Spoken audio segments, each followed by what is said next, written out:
Thank you very much, you crazy hunt. All right, welcome to Black Lions Domain, you crazy Huns, Kins, and Loves. My name is Zachary Shiloh, and this is the interview segment for what I call generally Black Lions Airspace, my multi-dimensional flow-tastic zone where I shine brightest. Today's guest has been several months in the making. Oh man, what can I say about her? YouTuber, award-winning composer, best-selling author, uh, empath, so many other thingies, kids. Please actually follow this wonderful, wonderful hunt here. All right, so with that said, welcome to Black Lions Domain for what I call universal grounding, Marisa Imon. How are you doing, love? So good. Thank you. I'm so happy to see you. And yeah, it has been months in the making. Thank you so much for your patience. Oh, you're welcome. All right, so we actually have mutual friends, or I used to have certain friends that you have. I was actually researching a certain gay couple that calls themselves the Dapper Lifestylists. And I wanted them on my show because they actually were helping me take care of myself and everything else under the sun. And I just said, okay, I need to research him. I need to research him. And then all of a sudden, there's an interview with you. And I said, oh, okay. And you're talking to him for about I think 30 minutes to about an hour, something like that. And I'm watching you and I'm saying, I like this. She's great. Thank you. Yeah, was that my interview with Adam Podsednik and his fashion design? Yeah, hun. Oh my gosh, I love Adam and Val. They're so amazing. Oh, man. Oh, man. I actually had them as my coaches, but because of a certain thing that happened several months ago with Val, I had a falling out, and I still Sorry to love hear them. that. I still love them. I still appreciate what they've done for me. It's just that uh, they were bringing on certain things that I wasn't feeling anymore. But will we ever reunite? To quote a certain Polish love, never say never. So things will happen when they're rightfully aligned. With Yeah. that said, with that said, love. Oh man, I'm in awe of you. Everything I've actually read upon you and everything I've heard about you. Whew, where can we start? Of course, with your background, my dear Marissa Kids. Can you please give my listeners where you started from? Yeah, sure. I mean,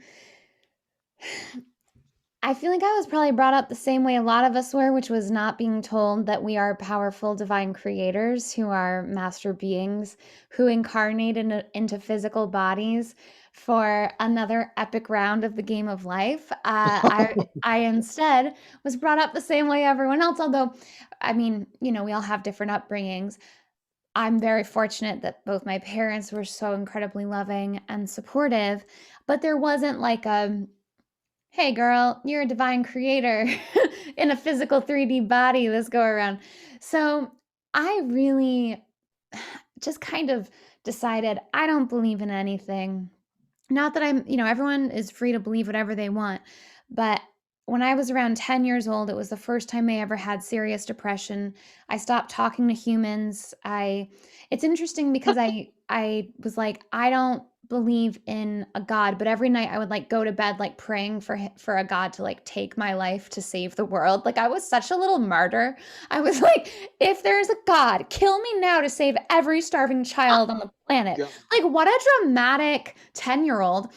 And and I stopped eating animals and I was like, I just this world is too heavy for me. And and so I kind of denounced everything and spiraled into depression and self-hatred and hid it through my giant smile. Believe it or not, I had four more teeth than this, maybe six, I can't remember. I had so many teeth they had to take out of my giant mouth. Oh my God. and uh And I used this smile as like not a weapon, but a what's the word? A mask, like a shield. Like, I'm happy, I'm fine, don't worry about me. My senior superlative in high school was friendliest. Like, everyone thought I was this bubbly, happy person, except for my closest friends who knew like the real me, who would see me like have meltdowns in the closet during a sleepover or whatever.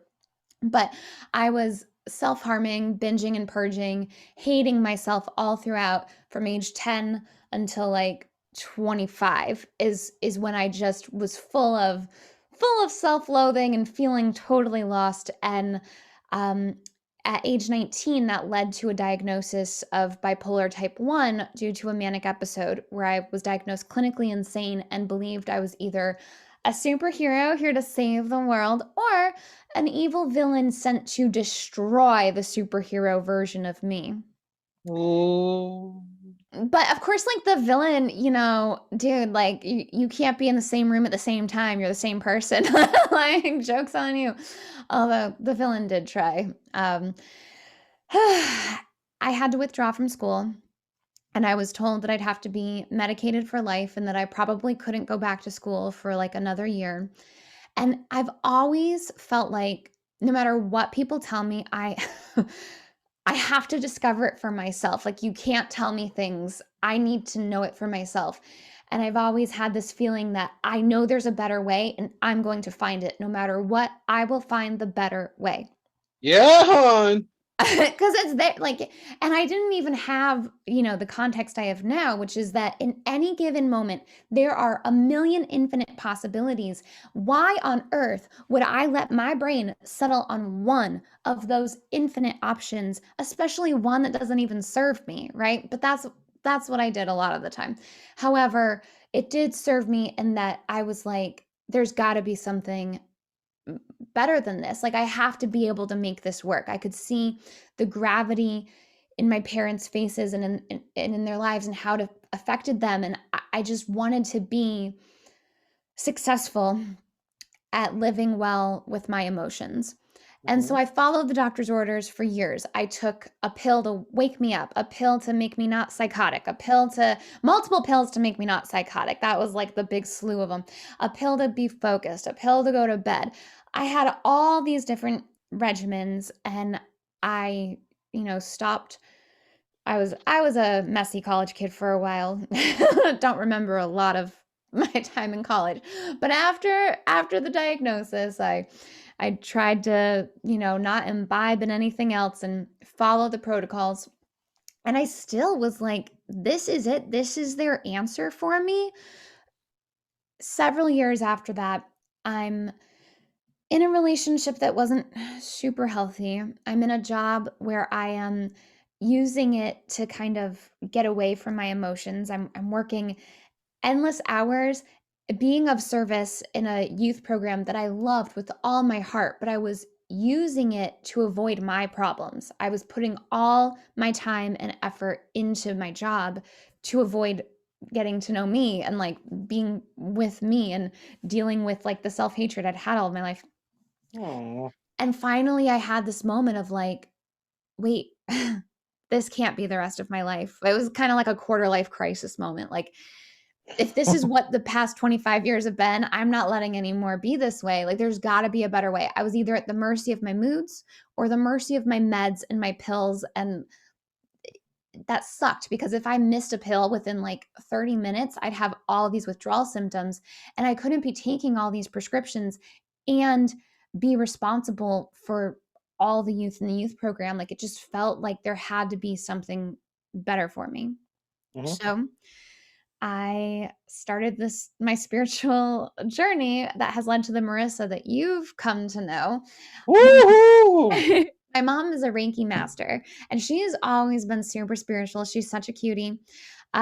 Even though I like denounced religion when I was a kid, my mom was like, Marissa, there's bunches of religions out there. Like, learn about Taoism, learn about Buddhism, I was born Jewish, so like learn about Judaism. Like, you were just trying to introduce me to different concepts to let me know, like, you get to choose ultimately what you believe, which was super empowering. But of course, the choice I made was, well, then I believe in nothing. But finally, when I was ready, she started giving me Marianne Williamson books, Gabrielle Bernstein books, which is how I met our mutual friends that we were talking about earlier, Yeah, Adam yeah, the Lavey. Gabber couple. Hi, boys, if you're watching. What was that? I said, hi, boys, if you're watching. Love you. And and so I started daily meditation, daily journaling, and I decided if I've been afraid of my lower emotions all these years, running away from fear, anxiety, depression, acting like it was bad, what if instead, if I'm the one creating my perception, what if instead I choose to perceive everything as good as it is right now? And so I didn't think I could meditate. I would listen to meditations. I was heavily medicated also for ADD. I was on like 90 milligrams of Adderall, which, if anyone knows Adderall, like that's an insane dosage. And I would walk around with my headphones on meditations instead of listening to music. And that was my segue into being able to then sit during meditations and then being able to receive my own messages and channel my guidance. And I realized a lot of the stuff that made me diagnosed as like clinically insane and depressed and anxious, it was out of control intuitive gifts that I just didn't have context for and I didn't believe in. And so that combined with like not sleeping or taking care of my body just made it worse. So I committed to self care. I committed to viewing myself as love. And it was a commitment I made every day. And I made it my full time job. And eventually, over the years, about 8 years after that commitment, I now work for myself making music, which is my deepest passion, and meditations, which have reached millions of people. And I feel so blessed that this is my life and that by shifting that perspective, everything else shifted for me. That's where I'm Oh, at. oh, hon, when I actually read your book, and we'll talk about that one too. I was in awe of you even more. I said, oh, she's so relatable. She's a geek. She's gone through all this. She's survived it all. How can you not respect that? I love her on my show. And you told me in private about like the behind the scenes of writing it, and I said, "Oh, really?" And you said, "Yeah, really. That's what happened. And please excuse the typos." I said, "Okay." So I Yeah. read it. I read it, and I said, "The typos ain't quite so bad. There's only They're like not quite 7 so of bad." them in the whole book, but I'm always like, "I need to fix that," and then I just don't.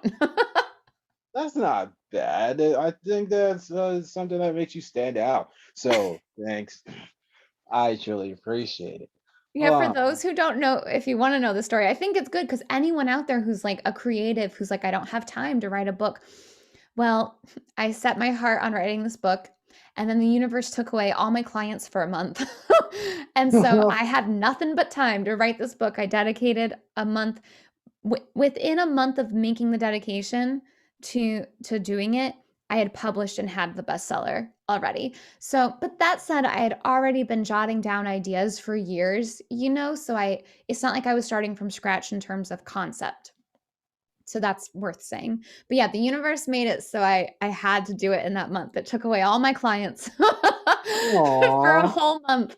So I was just dedicated to my book.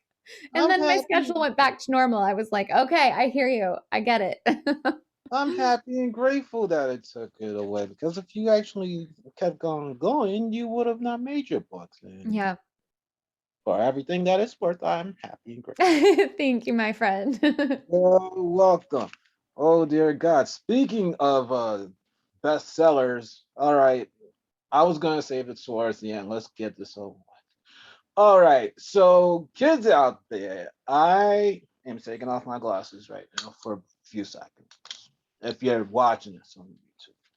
All right, so a dear friend of mine is named Mayuko Fukino-Mayhill. I've given her a little bit of love in the last episode of this actual podcast. And I've made no bones about it. She's not feeling quite so hot. And I believe it's almost been a month now.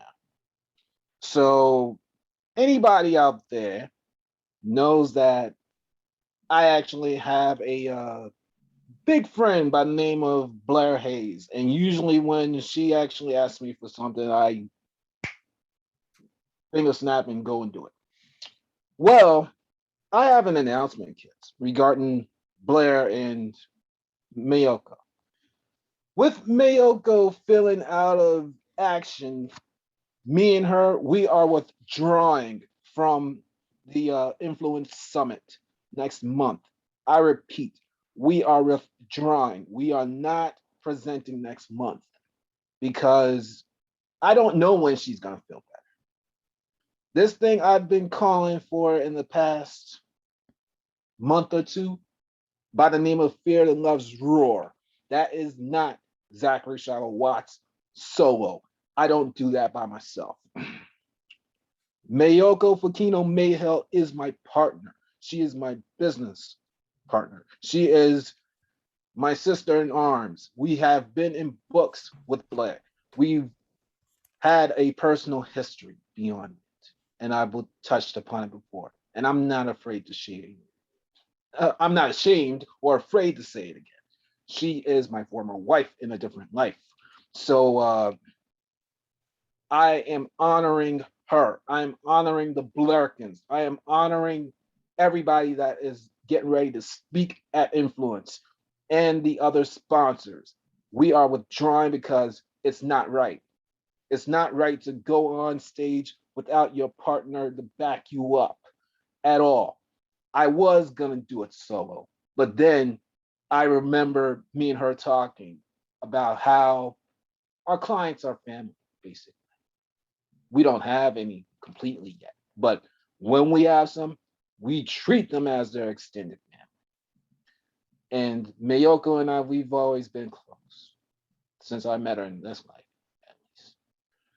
And again, I repeat, it's not right without her. I tried to imagine it. I tried to go over it in my head over and over and over again. And I can hear her saying that I should do it, but no. I've always had this catchphrase: health is more important. I don't care.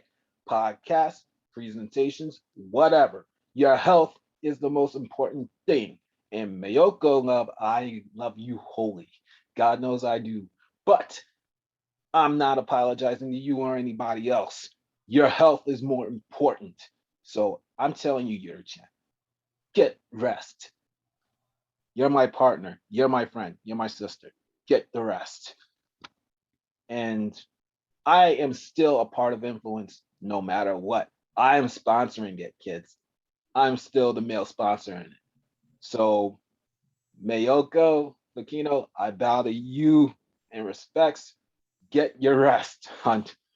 We are still going with this Fear the Love's Roar thing when you are healthy. And I will do my best to try to come up with more ideas and talk to our coaches in regards of me doing this solo for a smidge. But I'm not talking in Influence. I may do like maybe a brief intro if Blair wants one. Otherwise, than that, speaker Zachary Shiloh Watts, I'm done. I'm done. I'm not going without Miyoko. That's the bottom line because I said so. And I could feel it in my essence. I'm doing the right thing. Speaking of doing the right thing and feeling rewarded, I want to share with you, Ms. Marissa, and all these other tons, tins, and loves, something I think I'm actually being rewarded with. So it is the 8th of September. One full week has occurred. I am fully dressed on my bed. I've all showered and I am preparing for what you're listening to now. I felt as if I was on an acid trip. I am in awe of my life. I have been a published author almost one full year. When we actually do get to February 16th, that is 1 week after this blessed program is actually 2 years and 3 seasons into this interview segment. What is this? All right. So as you're watching right now, the beloved Marisa Imon has joined me. My eye this morning was leaking. I was excited for myself. I currently stand at three best-selling authorships. Number four will come on October 10th. My dear friend David Vine has me in a survey given book, which is forwarded by our dear friend Blair Hayes. Speaking of the Blerkins, I return for Magical Miracles. Both are scheduled for release in December. My dear friend Jan Brent, better known to Zachary Shiloh as Jadekins, Magic Hunt and Jan Love made a post about me being in this forthcoming book called Rebel Romance, which in 5 days' time will be 1 full month of me working on it. She listed off my stats. Yeah, hon. Yeah, hon. Okay, where was I? Okay, I verified all of them. As I was in deep meditation today, I remembered three specific women, and Mari mentioned one. All right, so first in my heart is my Polish love. She is presently 35 years of age with six best-selling authorships. Mari hinted at one Marianne Williamson. She is presently 69 years of age, has written 13 books, and out of those 13 is a 7 times best-selling author. The biggest is Blair Hayes. The Blairkins herself is nearly 40 years of age. The now mother of four is an 8-time bestseller. As I turned 35 proudly on January 30th, 2022, I am leaving this year possibly a 6-time bestseller.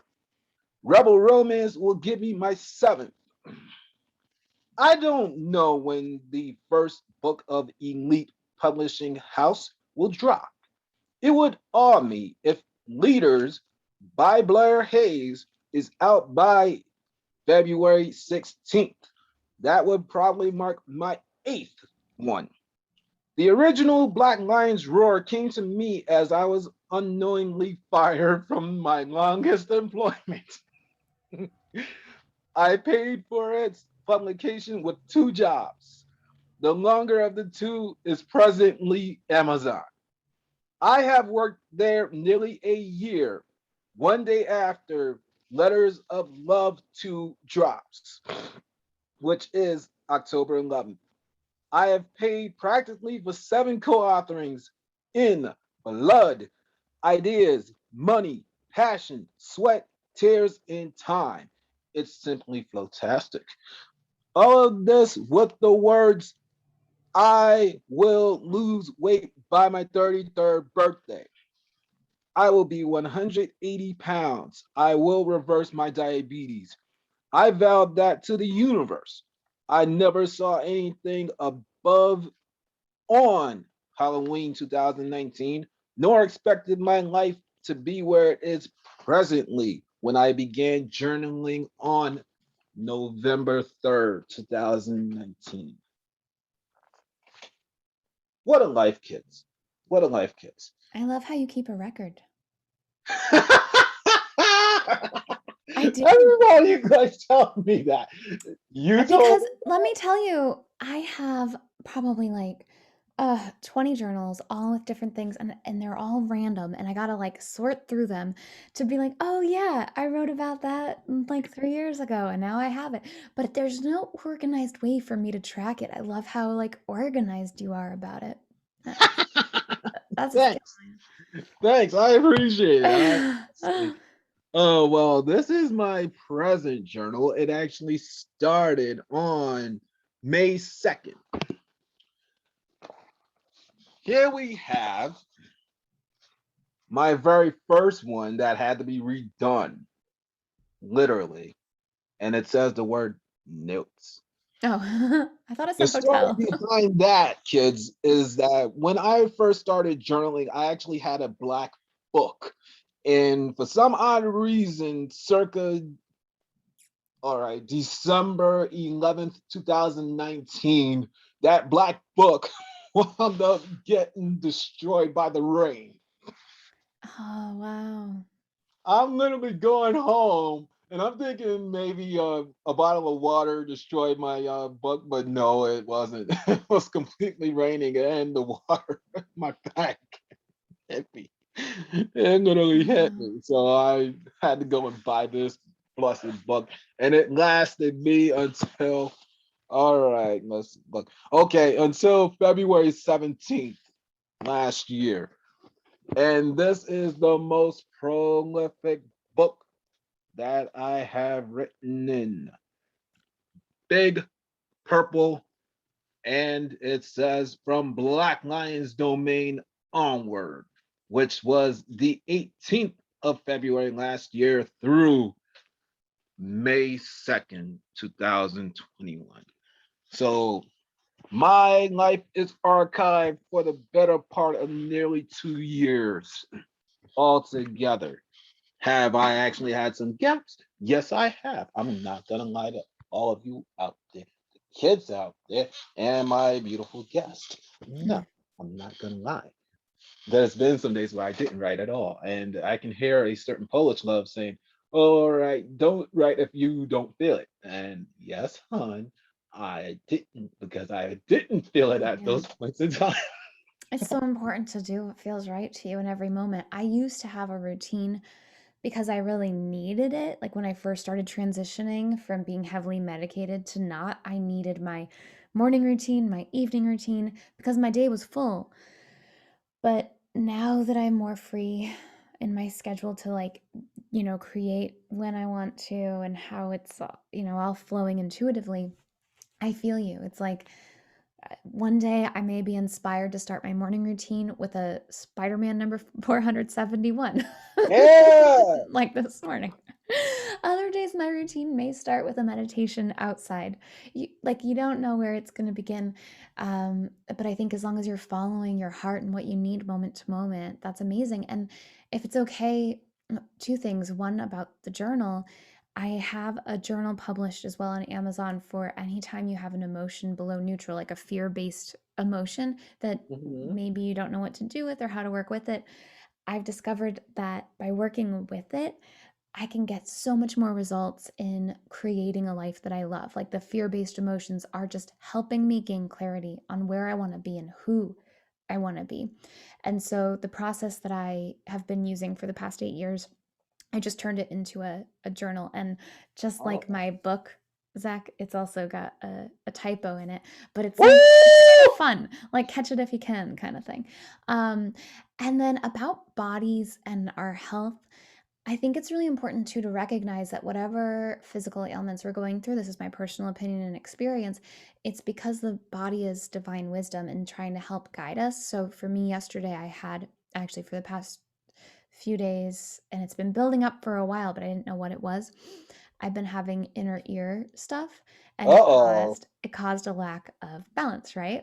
I had what's it called, vertigo, and I was like, okay, that's a very obvious sign from my body to balance. I've been spreading myself thin on multiple creative projects, having a blast with them all, but they're all, kind of all over the place.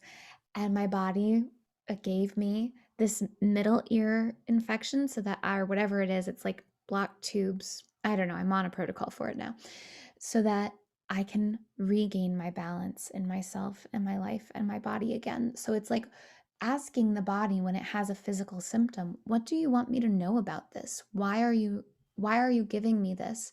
And then when we address the underlying issue, so for me in this case, it's being more balanced, then our bodies can heal more permanently because they're like, "Oh, you got the message. Good."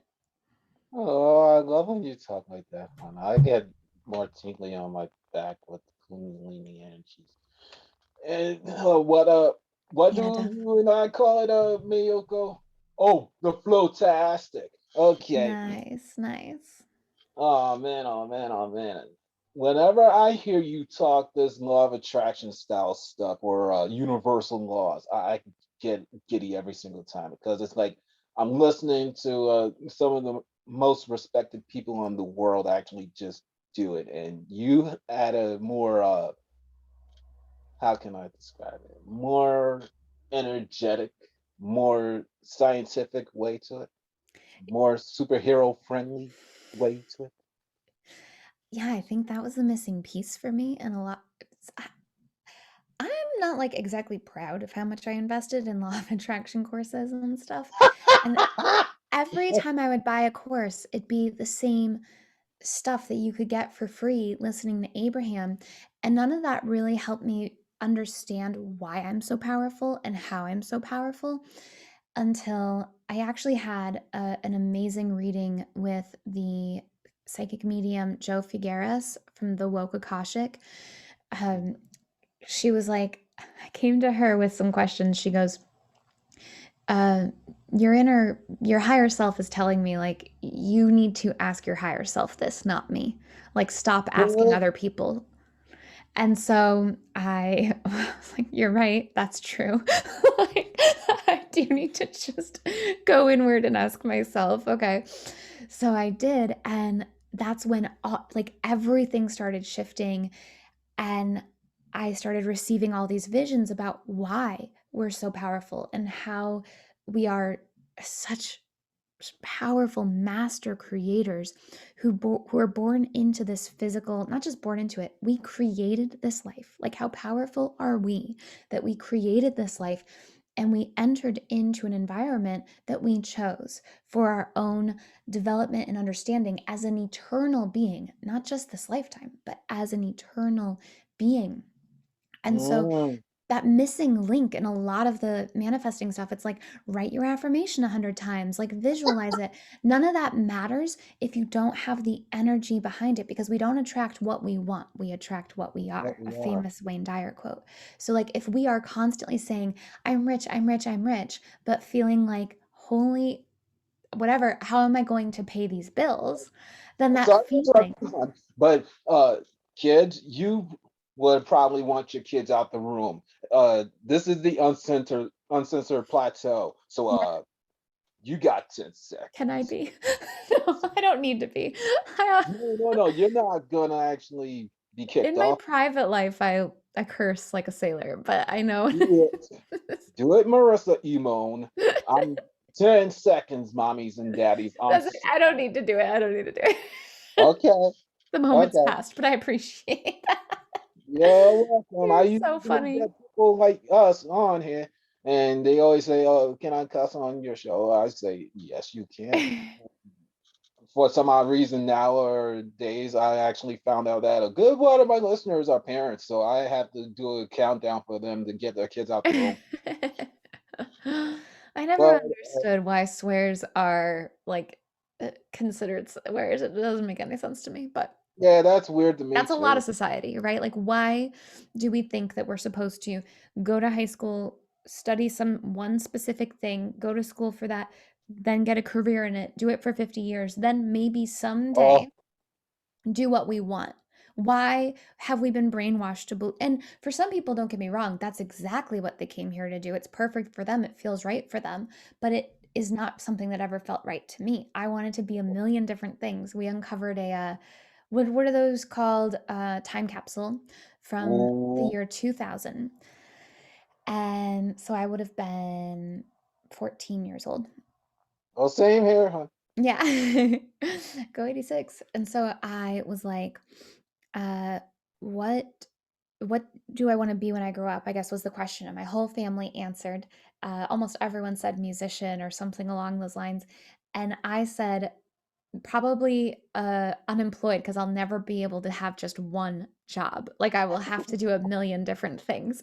And it's so funny that like 14-year-old me like, but then I drank the juice, right? And I went to college and I became a workaholic. I would work multiple jobs to just barely pay my bills.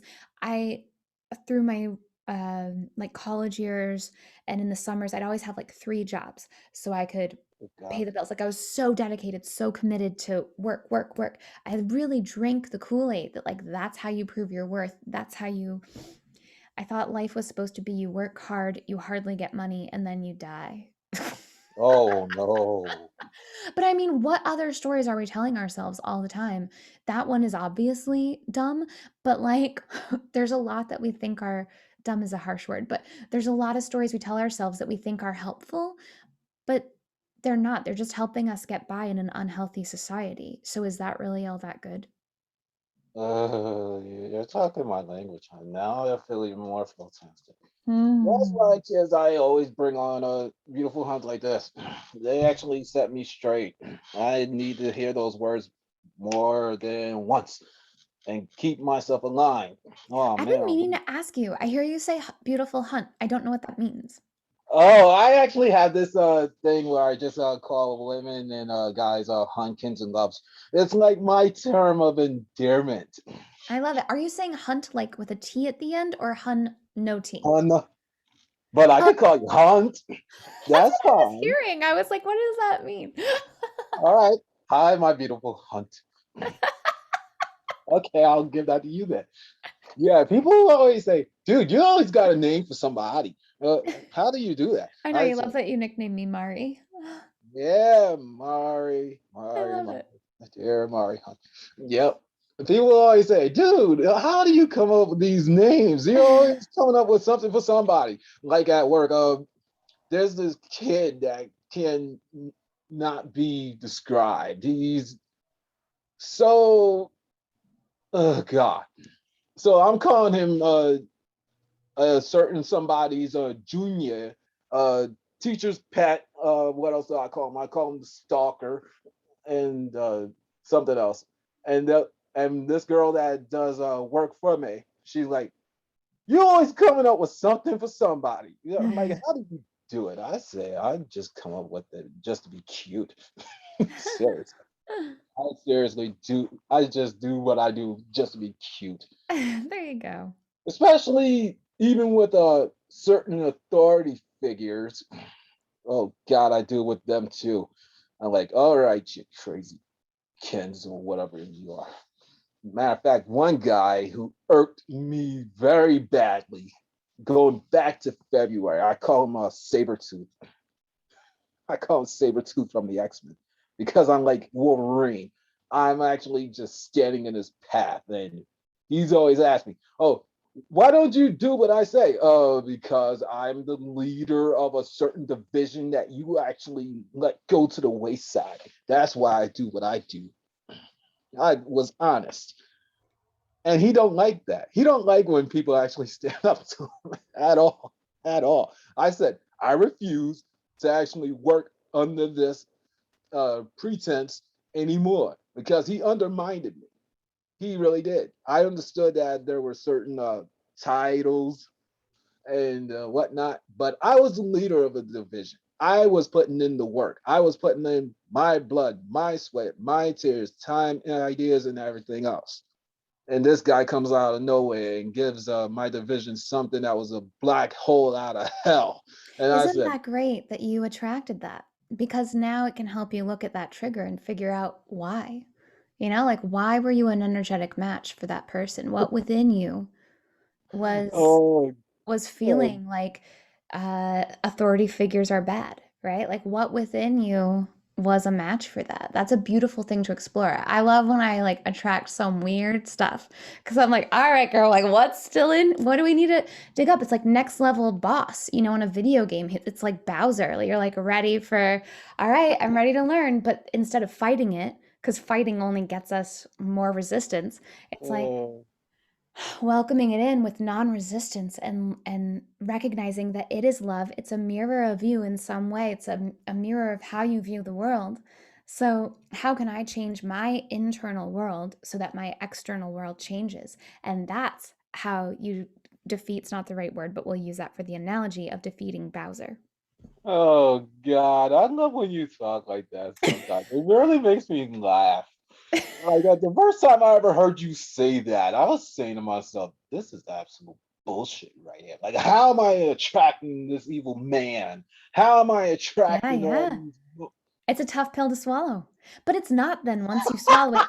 Once you swallow it, you're like, "Oh yeah, I did." Like, because then you discover what within you believes like authority figures are bad, or I'm not being respected in my authority, or like whatever the story might have been, and it could be from something from childhood, and little like me or whatever is like, hey, you never healed this part of me or this thing I went through when I was a kid. So I'm going to bring you in a situation now so you can look back and love that little part of you who went through something that made you feel similarly to what you feel now. It's all Oh, just like a beautiful a hologram so that we can keep healing and growing. oh man, oh man. Okay, I'll try and tap I into that. promise you, you do it and the situation will change.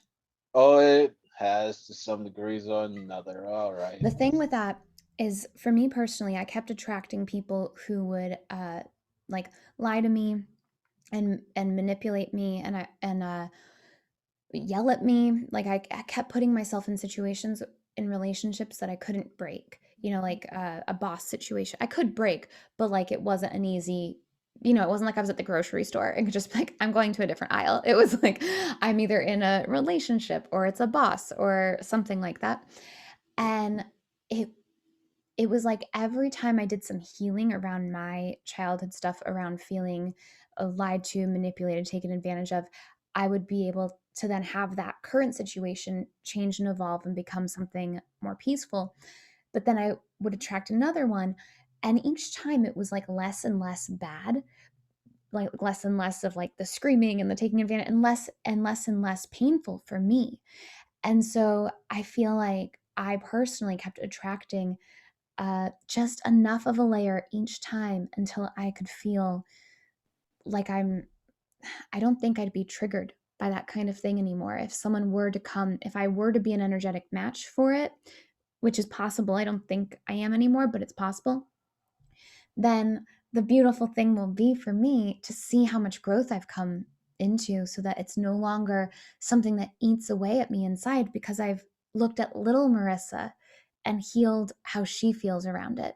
So it's not that anything that we've attracted is because something's wrong with us. It's because something's ready to be healed from when we were too young to do the healing ourselves. And I can hear some people saying, "This chick is not some shit." And that's totally like if people want to go their whole life ignoring those parts of themselves and and you know not not listening to what the little part that's still inside them, that version of them that was like bullied or something that's still hurt within them, if they want to keep ignoring that their whole life, that's everyone's right, you know.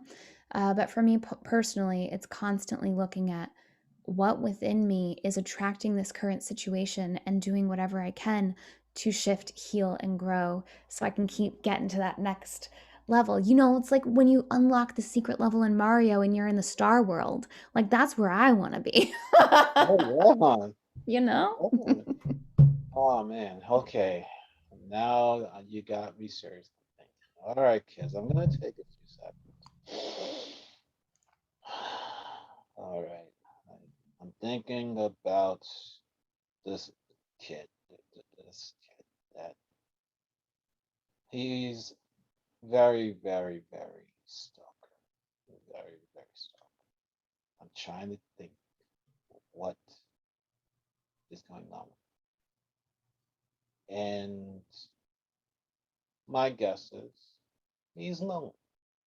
He can't survive on his. He thinks that by being all over everybody that he'll get the attention that he craves.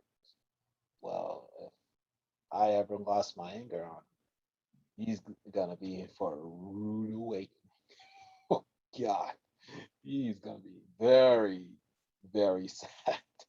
And I'm trying my best not to get on his case at all. I'm trying my absolute best because I can't afford to lose my job, and especially with a certain sweepstakes that maybe could help Zachary Shiloh maybe get a certain amount of money. And I've touched upon this, and I'm not ashamed. I actually put it out there. All right, so kids out there, I got vaccinated back in April 2021, and Amazon for a brief bit actually let vaccinated workers go around without masks on for a bit. If you're unaware out there, all right, our dear friends in the media and whatnot, they like reminding us all that there is a now mutated version of the coronavirus called Delta on the loose. So we all have to be masked for the most part, regardless of vaccine or not. And Amazon, in their wise wisdom, is trying to convince people, okay, let's have more vaccinations. So, what's the best way to go about it? Oh, okay. People want money. People want prizes. People want something to really get them involved. So, I'm hearing about this, and the grand prize, believe it or not, get ready to have your jaws drop again. $500,000 to 6 souls in the month of October. And yesterday started off this sweepstakes with a 100,000. And every single week they'll give something different. I believe next week is maybe a brand new car and or the equivalent of $40,000. Uh, let's see, what else do they have? Up to $12,000 worth of I think of travel or something, and unpaid time. 40 hours unpaid time. Unpaid time? Yeah, they are absolutely weird. Can't you take that anytime you want? Yeah, unpaid You don't have to time. win that. Just quit and you get unpaid time. No, wait, I'm not quitting my job with that. It's not that good. No, $40,000, maybe I could, I but just meant like I don't really get how they're trying to entice people with unpaid time when so that's weird. that's like any day that you're not working. Don't tell Zachary Shiloh something like that. That's like weird. Yeah, yeah. What else can I say? Seriously, I really don't know what makes them tick. But anyways, I've been on this vibration now about like maybe a few weeks or a month. I talked to a dear friend of mine. Hello, Jan, love, Jadekins, and Magic Hunt. Uh, we were talking one day, and I said, "This may be the opportunity, an opportunity." I've been crucifying Amazon for whoring the coronavirus vaccine. I got to see this from a different perspective. Mm. So I said, okay, the universe has been putting different signs and whatnots in my face that big money, if you want to use that term, is coming my way. So the New York State Lotto has these two games. One is I think a $3 million fortune, and another one that says a $1 million payout bonus. I said, okay, what's this got to do with anything? And I hear about this sweepstakes from Amazon, so I'm thinking, okay, $100,000, $500,000. Maybe this is the universe saying that maybe I'll win something. What if I did win it? What if I did win? There's a What million would I? creative possibilities for that money to come to you in any way, even if it's not Amazon. I know, And huh? That whatever we want is also seeking us. And oh it's a matter of us getting out of our own way and trusting in the flow of life. yes. So I kept on saying, what would it be like to actually have that? I keep on saying this on universal groundings now. The first thing that I would do if I ever had like that style of money, my parents are getting out of here. My parents are getting out of this house. They're going on vacation. I don't care where they're going. Seriously, they need to actually have something better for themselves. Yeah, Be that's I gawking at the donkeys and the elephants, talking trash. I want them to go have fun. Seriously, Wonderful. especially my dear old dad, who's given his lifetime again for this country and his beliefs. So that's the first and more important thing to me. My parents are getting out of this house. I don't know for how long. They could go away for 3 days. They could go away for 7. I don't care. You could buy them a Here's the money. vacation home. They could go live there. That's right. Here's the money. Here's some money. Go on vacation. Get away from the norm. Uh, yeah, that's a song by 311. Amber, I think the proper title is. Oh, am Yeah, I so good? hon. Yeah, hon. She's Mhm. jamming Brings out me to back that. to high school. Yes, so was I. That was my biggest theme songs when I was a kid. Discovered it again when I was a teenager. I said, "Ooh, okay, brainstorm from the break from the norm." I said, "Oh It's yeah." been a long time since I heard it. I should listen again. Oh, me too. Oh man, oh man. So yeah, I am actually in this vibration now of 100 to 500K. And a certain somebody said that I didn't make it because I wasn't in the right vibration for it. But I kind of look at things differently. And things before the universal laws came into my life, I worked for. I made them happen. And then my diabetes came along, and then I started looking into the universal laws and whatnot. So I started meditating on my life and whatnot. And I said, yeah, maybe I am a vibrational match for some things that I did get. Okay. Speaking of which, beloved, you are a very big proponent of the biggest one in many people's eyes called the law of attraction. So, how did you come across it? Well, I'll have to wrap up with this, but it really was when I Oh, started doing the mindfulness work that I mentioned when I was like, there's got to be a better way. That's that's when I read Marianne Williamson's book, The Law of Divine Compensation, which is all about, I mean, really it is about law of attraction. And and like I said, I invested in so many courses on it, and they were all very surface level, even though they proclaimed that they'd go very deep.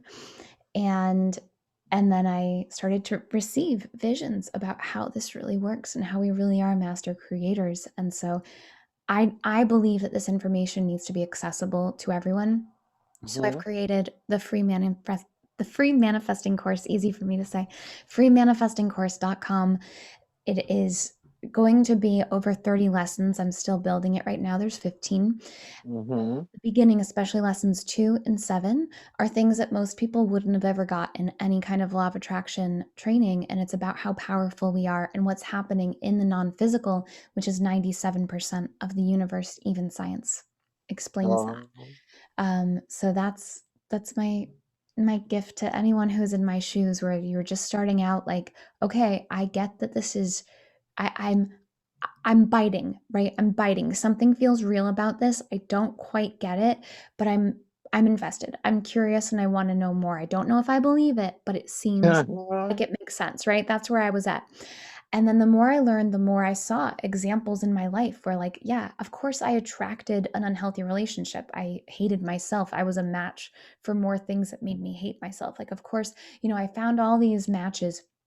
And so now, if someone's either just starting out or they've tried things and they were like, there's got to be something more, that's what freemanifestingcourse.com is designed to address. Aw. Okay, hon. You are a musician, I understand, and I am still geeking out for you in this sense that one of your songs has been featured in a certain superhero comic slash show called Lucifer. Please correct me if I'm wrong. Yeah, it was in the latest season of Lucifer. That was really a great example of I've known all my life that music is a big part of my purpose, but I was afraid of that for a long time. And then after I started accepting it and healing those fears, which, I'm still working through. It's not like we can, maybe some people can, I personally can't just instantly be like, I'm over all that now. Like I know I feel like I just keep coming to new levels. And so it just keeps getting better and better and better. Um, but I mean, by most standards, that shouldn't have happened logically, right? Like I have no formal music production training. I created that song on a Blue Yeti microphone on a 10-year-old computer.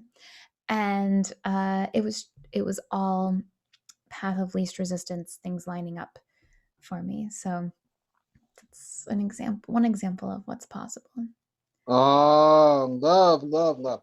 I was thinking about you today, and then all of a sudden it all started flushing out of me into my journal. I said, oh God, because I stood by Miyoko. Look at my life for what it is, President. Like, look at my life for what it can be. I'm saying to myself, oh dear God, by the end of the year, I could be a 6 times best-selling author. By February 16th, I probably can have 8. And I keep on saying this time again that I want to be like Blair Hayes, and she currently stands at 8 best-selling authorships. You'll be And there. I'd geek out if this book that she's working on called Leaders is actually released before February 16th. I would lose my junk. I would say, what? Excuse me. I've actually amassed 8 best-selling And authorships. it'll just keep growing. I cry. I probably would get on my knees in awe, like I got as many as Blair Hayes actually had in September 2021. I amassed that amount within a span of a year. Um, it's It's time to get it ready to makes go. I know. sense. But it makes I know, sense. hon. I know, hon. It's almost time to go. I can feel it from you. You're like, Yeah, thank sorry, you I for thought coming. this was an hour and I have something else I have to I know. I was just do. about to say, I could feel it off you. You're like, I gotta go, but I love you, but it's time to go. Okay, so we'll do something else next time. All right, so all right, the ending now has changed. I used to do certain things one way, but because of audio and people cannot hear me at times, Oh, here we go. Your hopes, my dear Mary Hun, are love, joy, peace, prosperity. That everyone who's listening knows that they are a master creator in the non physical form who is eternal, who is God itself expressing itself through you. To feel that connection, to know we are all one, we are all an expression of the one source, and to oh, feel that oneness in all of us. all right. If not right now, within the next week to a month, is it possible that I can get 3 people you feel, my dear, would go good with me in this setting to be interviewed? Of course, it's possible. Everything's possible. I love you, Holly. That is great. That's great. All right.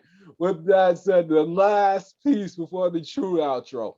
What I can do for you. What can Zachary Shiloh do for you going forward, love? For me, Yes, you. get really curious about every thought you have about other people, every interaction you have, and get curious and dig into, like, what about me was a match for that? Like, if it was good, like celebrating all that. And if it wasn't, there's no such thing as bad. But if it was something viewed as bad, to be like, what within me wants to be seen right now, wants to be heard, and just give it all the love you can. That if you would do that for me, I would love that. Oh, okay. I'll be your little curious George. I'm listening to the lady in the yellow shirt.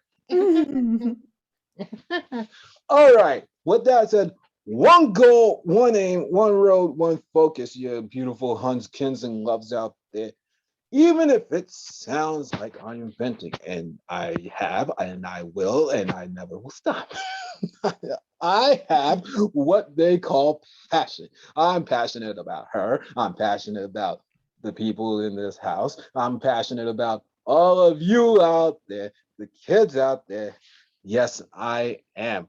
And this coming Friday, we are returning for another wonderful Hun who is actually about the law of attraction. We are actually going outside of America this time on Friday to return to the UK, not to Scotland. Hi, Polish love, if you're listening to this still. We are going to actual Great Britain to visit my friend Victoria Masco of the Prosperity and the Prosperity Podcast. Let's just shorten it. All right, we are getting ready to get out of here. I bow to you all in respects. I will see you this coming Friday. Bye, loves. Oops. Bye. Okay. Yes. Okay.